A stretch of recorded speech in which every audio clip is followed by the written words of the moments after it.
Korean CEO maltreated the black waitress until she spoke Korean.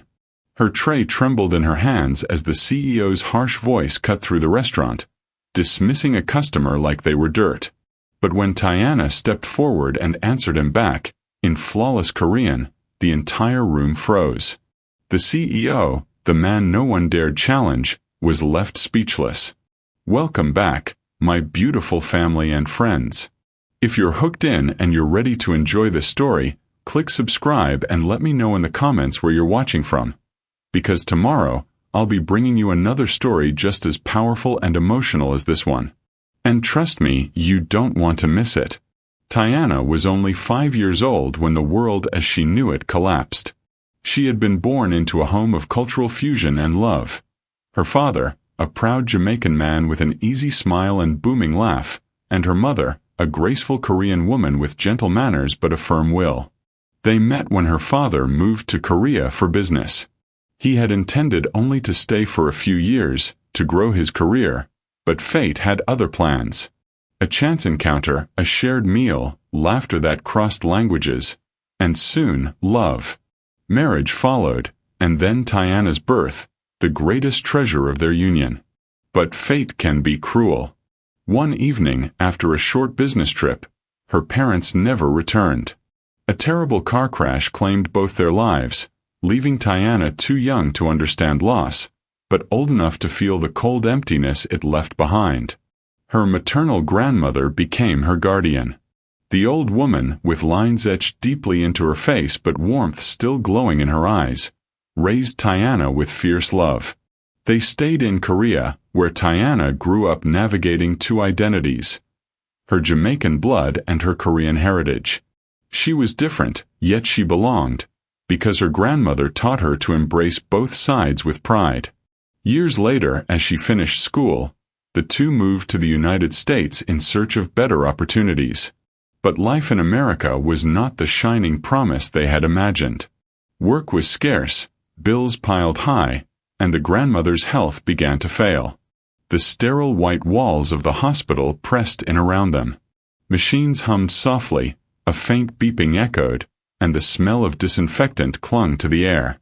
Tiana sat stiffly in the plastic chair beside the hospital bed, holding her grandmother's frail hand. The doctor stood at the foot of the bed, his expression professional but heavy. "I'm afraid it's chronic cancer. She'll need ongoing treatment, medication, and close monitoring." The words seemed to echo in Tiana's ears. She blinked hard, fighting the sting of tears. Chronic cancer. Her voice cracked, almost a whisper. The doctor nodded. "We'll do what we can, but the treatment will be costly. You should prepare yourselves." Tiana swallowed hard, squeezing her grandmother's hand as though she could will strength into her. Her grandmother, though pale, smiled faintly. "Child, don't burden yourself too much. You've already given me the world by staying by my side." Tiana shook her head fiercely. "No, Grandma. You raised me when no one else could. You gave me love when I had nothing. I'll find a way. I promise." The doctor excused himself, leaving them alone in the quiet. Her grandmother reached up, brushing a strand of hair from Tiana's face. "You are strong, my child. Stronger than I ever was. But remember, you don't have to carry the world alone." But Tiana had already made up her mind. She would do whatever it took. The following days were a blur of applications and rejections. Office jobs turned her away for lack of experience. Retail demanded hours that clashed with hospital visits, and money slipped away faster than she could hold it.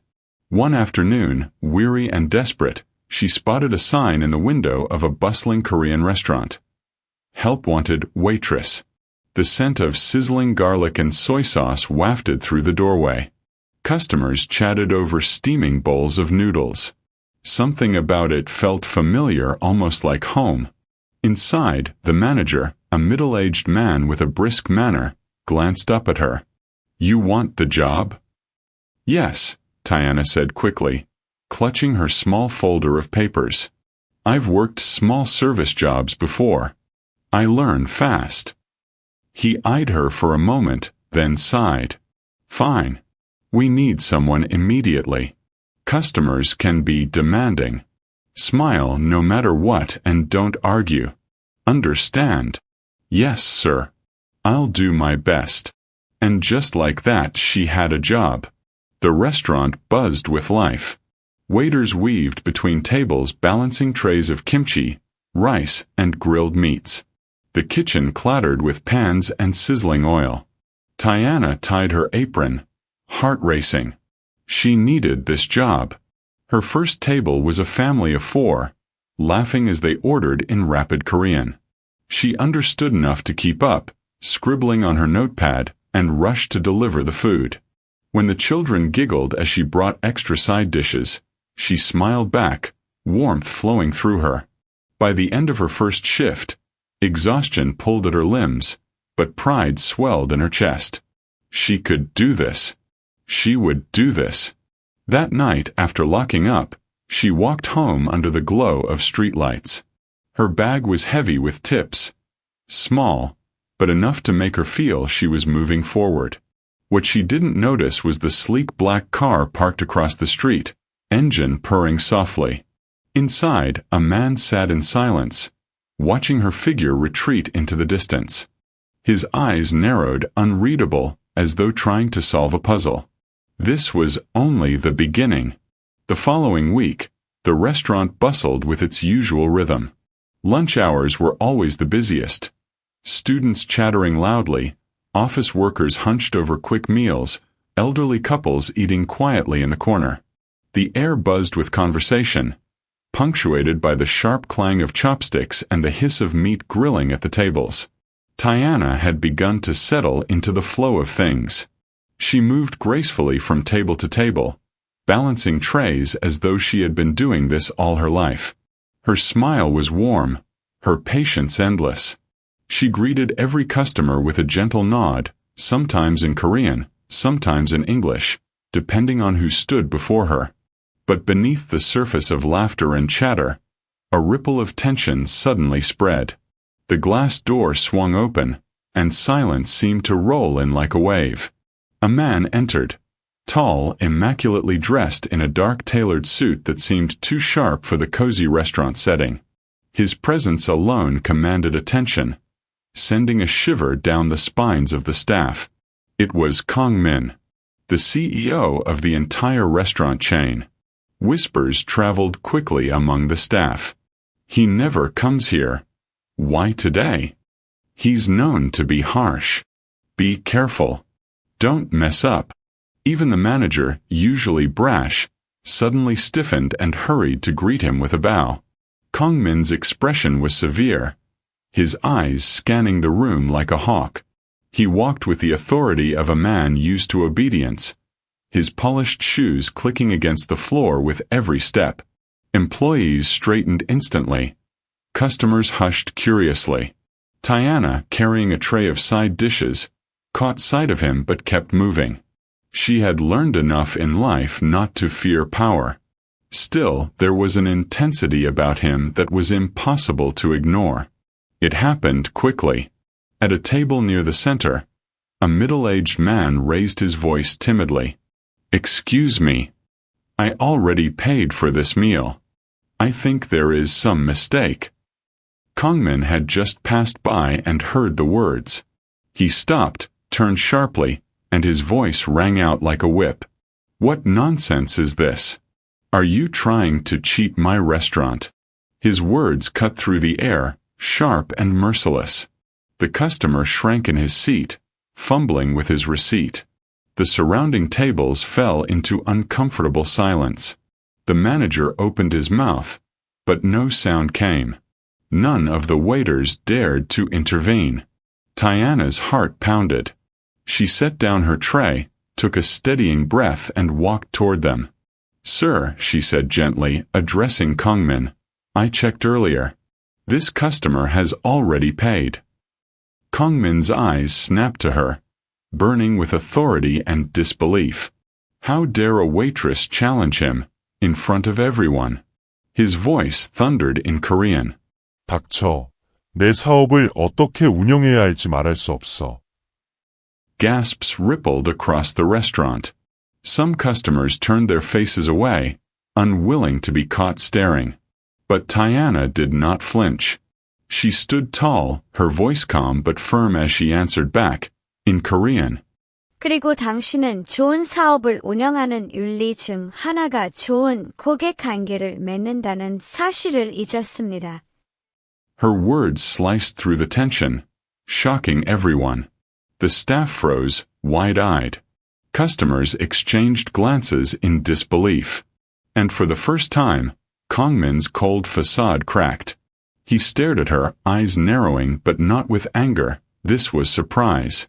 A flicker of respect, perhaps even curiosity, lit his gaze.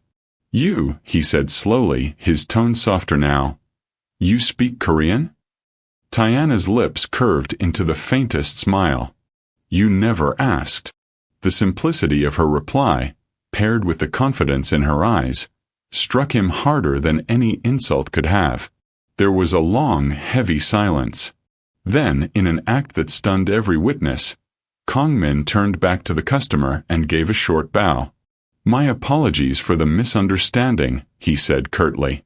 The customer nodded nervously, still gripping his receipt, before returning to his meal. The restaurant began to breathe again. Conversations resumed, though quieter, charged with the knowledge that they had just witnessed something extraordinary. The manager shot Tiana a wide-eyed look of disbelief, but she only returned to her tray calmly, as if nothing had happened. Inside, however, her heart raced. She knew she had crossed a dangerous line, but she also knew she had done the right thing. Kongmin lingered near the entrance for a while, speaking briefly with the manager, though his eyes occasionally flicked back to her. There was no anger in them now, just something unreadable, a silent calculation. Eventually, he left. The heavy atmosphere lifted slightly, but the memory of the confrontation clung to the air like smoke. That night, after her shift, Tiana walked home as usual. The streets glowed with neon signs, the faint scent of fried food drifting from late-night vendors. She clutched her bag, weary but determined.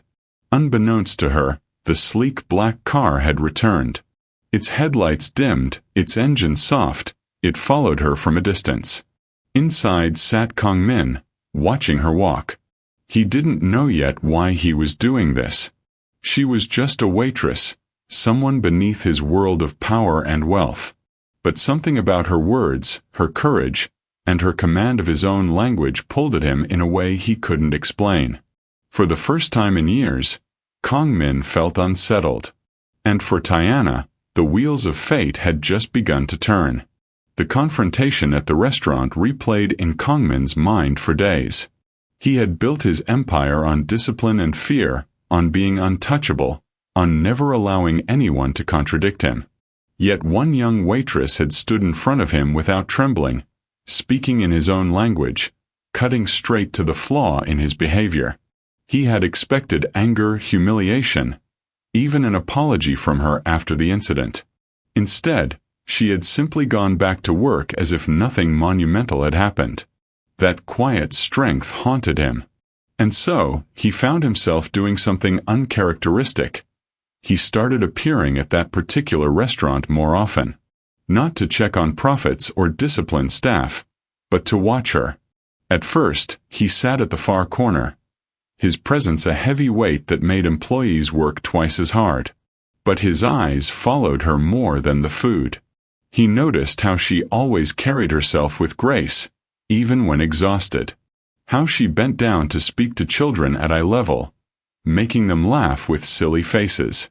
How she remembered regular customers by name, asking about their families. But what struck him most was the tiredness in her eyes when she thought no one was looking. A heaviness, like the world pressed too hard on her shoulders. One evening after closing, he lingered outside in his car. He saw her emerge with a faint limp in her step, clutching her bag close, her shoulders slumped. She paused near a street lamp, pulled out her phone, and spoke softly in Korean. Yes, Grandma.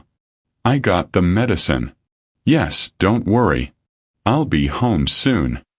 The tenderness in her voice, mixed with exhaustion, stirred something unfamiliar in him. The next day, fate pulled him closer. Kongmin had stopped by to deliver documents to a hospital investor when he saw her again. She was sitting in the waiting area, her apron still tucked into her bag, speaking urgently to a nurse. "I can't pay the full bill yet," she said in English, her voice tight with desperation. "But please just give us a few more days. My grandmother needs the treatment." The nurse shook her head. "I'm sorry, miss. Without payment, we can't continue the sessions." Tiana's shoulders sagged, but she quickly forced a smile when her grandmother appeared in a wheelchair, her frail frame draped in a shawl. "Everything's fine, Grandma," Tiana said brightly. "They'll continue treatment tomorrow. Let's get you home." Her grandmother smiled weakly, unaware of the truth. From the shadows of the corridor, Kongmin's chest tightened. He had never been the type to involve himself in the personal struggles of others. Yet, here he was, frozen in place, watching her fight battles she didn't deserve to fight alone. Later that night, when the restaurant had closed, Tiana found an envelope tucked neatly inside her locker. Inside was a check, large enough to cover her grandmother's bills for months. She froze, her fingers trembling as she pulled it out. Along with the check was a simple note. "For your grandmother's treatment. Don't refuse help when it's given. K.M." Her heart raced. She knew instantly who had done it. But instead of relief, a wave of anger washed over her. The next afternoon, she marched into the office at the back of the restaurant, clutching the envelope. Kongmin sat behind the desk, reviewing papers, his sharp suit uncreased, his demeanor calm. She slammed the envelope onto the desk. "Why would you do this?" He glanced at it unbothered. "Because you need it." "I don't need your pity," she snapped. He looked up at her then, his eyes steady, his voice measured. "It's not pity. It's respect. You are stronger than anyone I know. But strength doesn't mean you must bleed alone." Her lips parted, caught off guard by the sincerity in his tone. For the first time, she saw no arrogance, no cold detachment, just honesty. "I can't accept this," she whispered. "Then consider it a loan," he said smoothly. "Repay me with your smile when you're not weighed down by worry." Her cheeks flushed, frustration and confusion colliding in her chest. She turned on her heel and left, but the envelope remained on the desk between them, like an invisible thread binding their fates. Though she refused the check at first, Kongmin found other ways to help. One evening, when she arrived at the hospital, she discovered that her grandmother's treatment had been mysteriously approved. The nurse explained that a sponsor had stepped in. Another time, her younger brother, whom she supported from afar with tuition money, called excited. "The school says someone paid my fees in advance. I don't know how, but I can keep studying, no breaks." Tiana knew who was behind it, though he never admitted it openly. Each discovery filled her with both gratitude and irritation. Why did he care? Why was he, a powerful CEO, inserting himself into her life? Despite her resistance, their worlds kept colliding. Kongmin started visiting the restaurant more often, not as the fearsome boss but as a silent observer. Sometimes he sat at a corner table, watching her glide between customers. Other times he asked questions he never would have bothered with before. "What is your favorite dish to serve?" he asked one evening, his tone almost casual. She blinked, surprised. "Why do you want to know?" He shrugged. "Maybe I want to understand my staff better." Her lips curved. "You mean understand me better?" His gaze didn't waver. "Maybe." They began to share moments, small but meaningful. She taught him how to blend Jamaican flavors with Korean cuisine, laughing as he fumbled with spices unfamiliar to him. He taught her little tricks in business management, explaining supply chains and cost margins in a way that made her feel capable, not small. Slowly, the icy wall around him began to crack. And she, despite her determination to resist, found warmth creeping into her heart whenever he was near. One night after closing, they walked out together. The streets were quiet, the glow of neon signs reflecting in puddles left by rain. "You know," Kongmin said, hands in his pockets, "I've built my entire empire on the belief that kindness is weakness." "And you still believe that?" she asked softly. He looked at her, his eyes unreadable. "Not since I met you." The air thickened between them, unspoken words hovering just beyond reach. Tiana's heart raced, but she quickly looked away, unwilling to let herself fall. She had too much to lose. Yet something inside her whispered that she was already falling. The days turned into weeks, and the rhythm of their strange connection wove itself quietly into Tiana's life. She never asked for it, but there it was. Kongmin appearing at the restaurant, walking her halfway home, asking questions about her world as though her answers mattered more than any corporate meeting he attended. Yet she held him at arm's length. Every smile she gave him came with hesitation. Every laugh was followed by a quick retreat into silence. The wall she kept around her heart was not out of coldness but out of fear. And Kongmin noticed. One late afternoon, they found themselves in the city park. Tiana had been walking home after running errands, and Kongmin, with his uncanny sense of appearing where she least expected, had joined her. The sun was sinking, painting the sky with streaks of orange and pink. Children ran through the grass, their laughter carrying in the breeze. Elderly couples strolled along the path, hand in hand. They sat on a bench beneath a cherry blossom tree, its petals falling around them like whispers of time. For a while they said nothing. Kongmin leaned back, his gaze fixed on the horizon. Tiana fidgeted with the strap of her bag, her thoughts heavy. Finally, he broke the silence. His voice was low, steady, but vulnerable in a way she had never heard before. "I've built an empire," he said, "and yet, not once have I felt that anyone truly sees me." He turned his head, his eyes meeting hers. "Until you." Her breath caught. "You don't look at me like the others do," he continued. "Not with fear. Not with greed. You look at me like I'm just a man. Do you know how rare that is for me?" She swallowed hard, forcing herself to hold his gaze. "Maybe because I see the man, not the CEO." The words slipped out before she could stop them. And the moment they did, the air between them grew heavy, thick with meaning neither dared to name. Kongmin leaned slightly closer, his eyes softening. "And what do you see, Tiana?" Her heart pounded. She wanted to say it. She wanted to tell him that she saw a man capable of love, a man who, despite his sharp edges, carried loneliness in his chest. But fear chained her tongue. Instead, she looked away. "I see someone who deserves kindness, even if he doesn't know how to accept it." It was his turn to fall silent, her words cutting deeper than he expected. That evening at the hospital, Tiana sat by her grandmother's bedside. The old woman's breathing was shallow but steady. She smiled faintly when she saw her granddaughter, her eyes filled with warmth.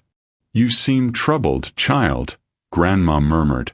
Tiana tried to smile, brushing a hand through her grandmother's thinning hair. "I'm fine. Just tired." Her grandmother chuckled weakly. "No. I know that look. It's the look of a young woman trying to guard her heart." Tiana froze. "You think I don't notice the way your face lights up when you speak of that young man?" Heat rushed to Tiana's cheeks. "Grandma." Her grandmother reached for her hand, her grip surprisingly firm despite her frailty. "Listen to me. Don't push love away. If someone wants to carry your burdens, Let them. You've carried enough alone. Tears stung Tiana's eyes, threatening to spill. She leaned forward, resting her forehead against her grandmother's hand. I'm afraid, Grandma. Afraid of losing again. Everyone I've loved. They've been taken from me. Her grandmother's voice was gentle but resolute. Love is always a risk. But it is also the only thing worth risking for. The words sank deep into her soul, echoing long after she left the hospital that night. A few nights later, as they walked together after her shift, the tension finally reached its breaking point. The street was quiet, lit by a single row of flickering lamps. Tiana hugged her jacket closer around her, while Kong Min walked beside her, his hands in his pockets. Why do you keep holding back from me? He asked suddenly, his tone sharper than usual. She stopped in her tracks. What? You laugh with me, you let me close. And then you retreat. Every time. Why? Her chest tightened. Because this isn't supposed to happen. You're you. A CEO. A man with power and wealth. And me. I'm just a waitress trying to keep my family alive. So that makes you less worthy? His voice rose, frustration breaking through his usual composure. Do you think I care about titles? About money? You should, she shot back. Because when this ends, and it will end, it's going to hurt. And I can't afford more hurt. For a moment, silence stretched between them, sharp and painful. Kong Min stepped closer, his face etched with determination. I'm not asking you to risk everything overnight. I'm asking you to let me in. Just a little. Tiana's throat tightened, her eyes stinging. And what if I lose you too? His gaze softened, his voice lowering. Then at least you would have had me for a while. Instead of never at all. Her heart cracked open at his words. Fear and longing warring inside her. She wanted to reach for him, to surrender to the warmth he offered, but the weight of her past still pressed too heavily. So instead, she whispered, I can't. Not yet. And she walked away, leaving him standing under the dim streetlight, watching her disappear into the night. Back in her small apartment, Tiana sat by the window long after midnight, staring at the city lights below. Her grandmother's words echoed in her mind. Don't push love away. Her heart ached with the truth of it. She was falling for him. She had been falling from the moment he saw her not as a servant, but as a woman with strength. But could she risk it? As sleep finally claimed her, one thing became clear. Whether she accepted it or not, Kong Min had already become part of her world. And maybe, just maybe, she was ready to let him in. Weeks passed, and though Tiana tried to keep her distance, Kong Min remained. His gestures grew quieter but more meaningful, a ride home on rainy nights, hot meals left for her during her long shifts, the occasional envelope slipped discreetly into the hospital drawer to ease her grandmother's bills, always without demanding thanks. And slowly, her walls began to crumble. One evening after her shift, she found him waiting outside. But this time, his demeanor was different, gentler, yet more intense. I can't keep pretending anymore, he said softly, his eyes searching hers. Tiana, I've fallen for you. Her chest tightened. I don't care about titles. I don't care about what people say. All I know is, when I look at you, I see my home. Tears blurred her vision. For the first time, she let her heart speak louder than her fear. And when I look at you, she whispered, I see the man who makes me believe in love again. Their first embrace was hesitant, trembling with the weight of all they had endured, but it was real. And in that moment, both knew they had crossed the invisible line between friendship and love. The following weekend, Kong Min visited the hospital with Tiana. Her grandmother, though weak, was more radiant than either of them had seen in months. When she noticed them holding hands, her eyes sparkled knowingly.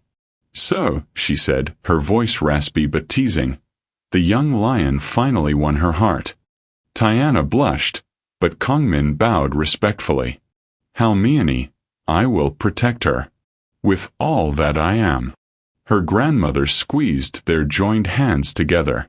Then my soul can rest in peace when the time comes. Promise me, both of you, that you will love each other, fiercely, truly, and without fear. They promised. And though her grandmother's health would decline in the months to come, she left the world comforted, knowing her granddaughter had found someone who cherished her. 6 months into their relationship, Kongmin orchestrated something unforgettable. He invited Tiana to the very park where they had once spoken beneath the cherry blossoms.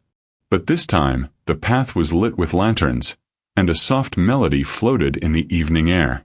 She gasped as they walked along the glowing trail, petals drifting down around them. At the center of the path stood a table holding a small carved wooden box. Kongmin took her hands, his voice trembling though he stood with the composure of a CEO. Tiana, the first day I met you, you challenged me. You spoke to me with courage when no one else dared. That day you changed my life. Since then, every moment with you has been a reminder that love is not power, not wealth, but giving your heart freely. He opened the box. Inside lay a ring, simple, elegant, a band of white gold inlaid with tiny emerald stones, her birthstone. Marry me, he said in a voice that was more plea than command. Be the reason my empire has meaning. Be my partner, my equal, my forever.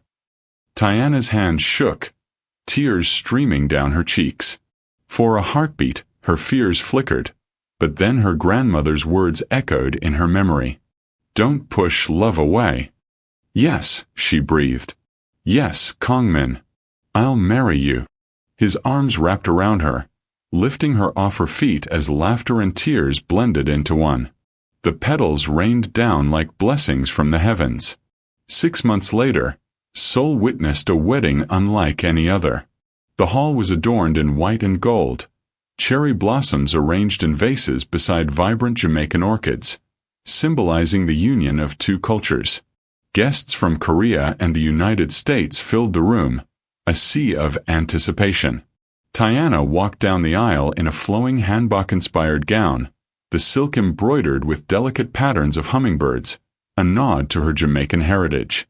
On her head rested a simple crown of blossoms. Kongmin stood waiting, dressed in a regal hanbok of deep blue and silver, his eyes fixed only on her. When their gazes met, the room seemed to disappear. The officiant spoke the vows, and at the moment of declaration, Kongmin turned to her, his voice low but filled with reverence. 사랑해, 티안나. 오늘부터 영원히. And I love you. Always. Applause erupted as they sealed their vows with a kiss.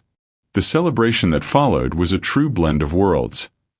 Traditional Korean drummers performed alongside Jamaican steel pan musicians, the air alive with rhythm and joy. Dishes from both cultures filled the tables. Kimchi alongside jerk chicken, bibimbap next to curried goat. Laughter, dancing, and love filled the hall. For Tiana, it was more than a wedding. It was a victory. A promise that even after loss, love could bloom again. As the night ended, the couple stepped onto the balcony, looking out over the city lights. Kongmin slipped his arm around her waist, pulling her close. You know, he teased, if you hadn't spoken back to me that day in the restaurant, none of this would have happened. She laughed softly, leaning against him. And if you hadn't listened, I wouldn't be here now. He kissed her temple. Together then. Always. The stars above Seoul sparkled, bearing silent witness to their love, a love that had crossed borders, bridged worlds, and conquered fear. And so their story truly began. Don't you think it's good to be polite and to stand up for others regardless of your situation? If Tiana didn't talk, she wouldn't have met Kongmin? Drop your answer in the comments on how you could have handled the whole situation. Thank you for watching this story to the end. If you enjoyed this story, you will surely love the next one. It's as interesting and even more intriguing as you can ever imagine. So do check it out.